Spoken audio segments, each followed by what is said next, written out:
once the traffic gets into the tunnel, they'll close this side of the tunnel and they'll open the other side. So that is what they do to help with the winds. So it's going to be dark in here. So just so you know, it's going to be dark. So if you're afraid like me, you can close your eyes. If you're claustrophobic, I'm claustrophobic, so I'll close my eyes. You close your eyes, and we'll get there. So inside this garage door you see here is a fire truck. If there's ever a fire, of course, they pull it out. It's got tires. They run it up on this rail, and then the tires go up, and then it runs like a railroad. And it has rail tires as well, or rail wheels. So at this first pullout, at the first pullout and at the second pullout, there are jet fans. They actually took jet engines and used that for fans. So they actually vent this tunnel with jet fans. So we're gonna see if we can hear them if they're on. They're probably on because the train went through. If you want to come and take a picture, please do. Feel free to come up. Just use the handrail. So there's the 3 jet fans here at the top, and you can hear them. It's like standing outside of an airplane when it's running. Alright, so they're going to let another vehicle through. Now none of the other coaches actually are coming in behind me, so nobody else made it here except me. So you saw the first safe house. Now inside that safe house is water for 55 people, 55 blankets, 55 cups. There's a bathroom that's not a real toilet. It's kind of like a porta potty, really. It's a porta potty. The button is right there. The black button right there. Excellent. All right, so it's a porta potty, and in there they have their own air system. Air from outside is brought in to each safe house. They have a communication system. You see these, also see these phones right here. There's one every 100 feet. You pick that up, you cannot dial 1-800. You cannot dial 1-900. The first person you reach, you can't even dial 9 to get out. When you pick that up, you are connected to the tunnel operator immediately. He gets on the phone and says, "What's your emergency?" or "Why are you pulled over?" If I pull over into that safe house without being told to pull over, there's an actual sensor at that pullout that notifies the tunnel operator that there is a vehicle in the pullout. An alarm will sound, they'll stop all traffic, and then they'll send a truck in here to find out what's going on if I don't get on the phone. So you see this little tiny sidewalk over here? Just for, they have to come through here. If there's vehicles going through, they'll walk through. They don't generally do it. It's a safety issue. But if you need to get out or whatever reason, there's a sidewalk.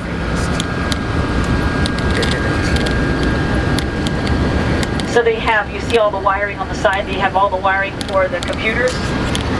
There's actually a fence on the roof of the rock above us. Now that industrial style fence holds any rock that falls, and what they do is they go through the tunnel every morning and they pull all the rocks down off that fence. So before they open at 5:30 in the morning and allow traffic from the Bear Valley side to Whittier. And then once they get through, they come back through and they're done. But they actually have this whole bunch of lights. They point straight to the roof, to the ceiling, and they look at the ceiling. They inspect it every day. They close the tunnel at 11 o'clock. If you don't make the 11 o'clock tunnel from Whittier to Bear Valley, you stay in the night because they close the tunnel. Now they've had bears in the tunnel and they've had moose in the tunnel. So they've had to actually bring a truck out and shoo them away. Run them out. So if we have to pull over into a safe house, they actually have a strobe that will come on, and it's like kind of like a white strobe light that'll come on.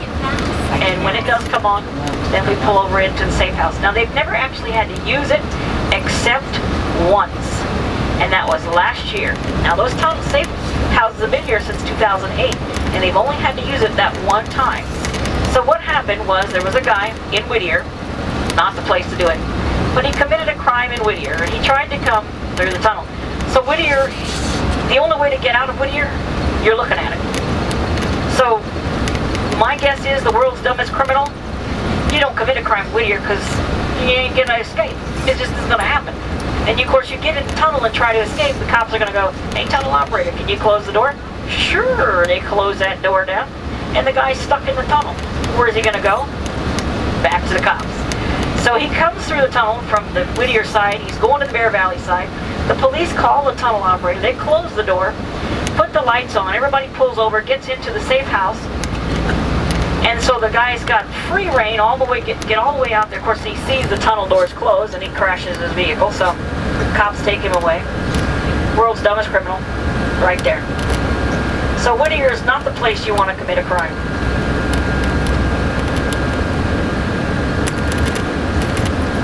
So that was the only time they've ever used those tunnels, or those safe houses.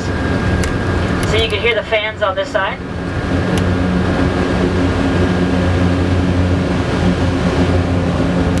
That was the last safe house. Alright, so it is sunny in Whittier today.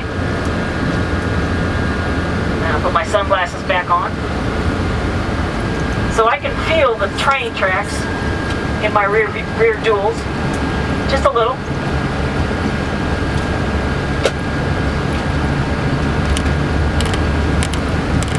So as we exit, if you look up, you'll see there's a garage door. It's an industrial-sized garage door. There are two of them. They're actually about I think they're about 5 inches thick, both of them.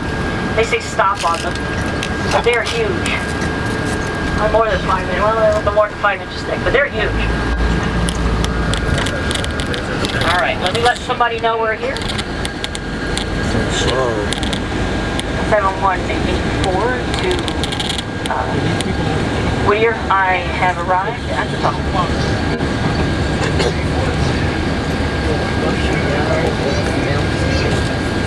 Thank you, David. All right, so you see Leonard Glacier on the left at 9 o'clock. So before the tunnel was actually built in the 40s, the only way to get through and get over to the Bear Valley side was to go over the hill here on the right at about 4 o'clock. In that little valley there, it's the only way to get over there was to climb that and traverse over that mountain.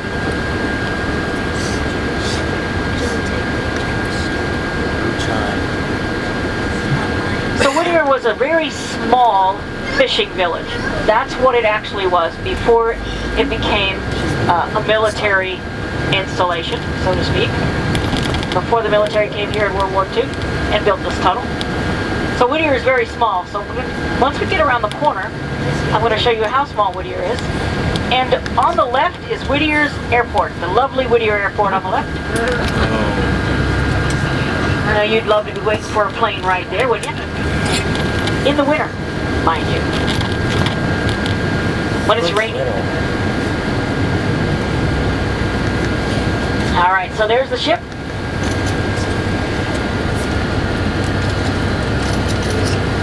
Absolutely beautiful day on this side, for sure. There was a sailboat out there earlier when I came by. So, the military built a building for all their military employees, all the military individuals, and they actually had, it was called the Buckner Building. Now it is an empty building, it is condemned, it's full of asbestos. So they can't actually remove it because of where it's located. They can't take it to the tunnel, and they'd have to boat it out, so they just leave it there. And this is Whittier. What you see is what you get. That's it. This is Whittier. Very small. Oh, and they let the people off the train. Alright, so there's the Buckner Building. See the gray, tall gray buildings with all the windows? That's the Buckner Building. That building is no longer being used. It's an old building. It was a military housing building where they housed all the military members. Now there's another building here. It's on the other side of this mountain here on the right. It'll come into view after we pass the train shelter here. You'll see it. And that's where 98% of the people who live in Whittier live in that building. It's a large condominium complex. Alright, so she's going to let us go through. Oh, there's people coming on the inside. Alright, so in just a second you're going to be able to see the other building. So it's got a blue top over there on the right. So 98% of the people who live in Whittier live in that building. On the train, it's kind of blocking it. So you'll look for it on the right as we make a left-hand turn. And there it is. Now, on the bottom floor of that, there's a Blockbuster video. There's a post office. Yep, we still have Blockbuster in Alaska. Yep.